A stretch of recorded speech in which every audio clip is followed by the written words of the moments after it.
Circuit breaker में breaking capacity का क्या मतलब होता है।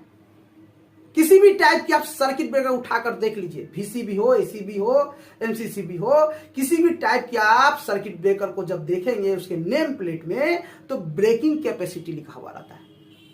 कितना लिखा हुआ रहता है? 50,000, 80,000, उससे भी ज्यादा लिखा रहता है। जितना करंट, रेटेड करंट का 10 गुना, 15 गुना, 20 गुना बढ़ाकर लिखा हुआ रहता है।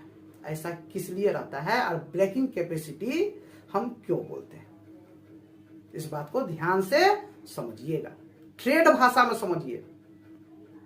ब्रेकिंग कैपेसिटी का मतलब है दोस्तों कि कोई फॉल्ट हो तो सर्किट को ब्रेक कर देना, मतलब बंद कर देना।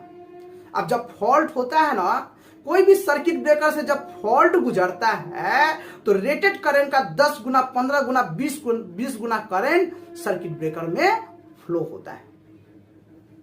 सपोज मानकर चलिए जो मैंने माइक्रोलॉजिकल रिले लगाकर रखा हूं, जिसकी सहायता से मैंने प्रोटेक्शन को प्रोटेक्ट करने के लिए सेटअप किया हूं कि कोई भी फॉल्ट होगा तो मेरा सर्किट ब्रेकर 10 सेकंड या 5 सेकंड जो भी है मैंने टाइम सेटिंग किया हूं, अर्थ फॉल्ट में, ग्राउंड फॉल्ट में या ओवर करंट में, जो भी मैंने फॉल्ट सेटिंग करके रखा हूं, उस फॉल्ट में जैसे ही जो टाइम अप होगा उस टाइम में सर्किट ब्रेकर ट्रिप हो जाएगा। यही फंडा है ना।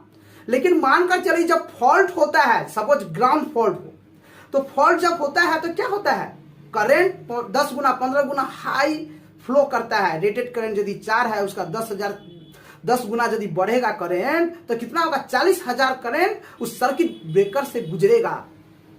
इसी बात को ध्यान में रखते हुए दोस्तों सर्किट ब्रेकर को ब्रेकिंग कैपेसिटी के हिसाब से सर्किट ब्रेकर को बनाया जाता है कि हमारा जब फॉल्ट हो सर्किट ब्रेकर, जो किसी भी टाइप के सर्किट ब्रेकर में जब फॉल्ट हो तो उससे जब करंट गुजरेगा तो ब्रेकिंग कैपेसिटी हमें ध्यान में रखना पड़ता है। उस हिसाब से सर्किट ब्रेकर को डिजाइन किया जाता है कि ताकि फॉल्टिंग के टाइम, फॉल्ट होने के टाइम हमारा जो करंट 40,000, 50,000, 80,000 करंट गुजरेगा फ्रैक्शन ऑफ सेकेंड में, 2 सेकेंड में या 5 सेकेंड में, तो उस करंट को बर्दाश्त करने की क्षमता होना चाहिए।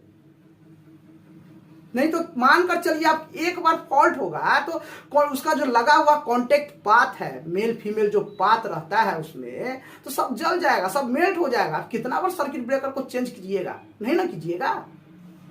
इसी बात को ध्यान में रखते हुए दोस्तों ब्रेकिंग कैपेसिटी का यूज किया जाता है, जिसको breaking capacity of the current के नाम से भी हम जानते हैं। ठीक ना। कोई भी सर्किट ब्रेकर के नेम प्लेट के स्पेसिफिकेशन में आप देख ले, आपको मिल जाएगा। नमस्कार दोस्तों।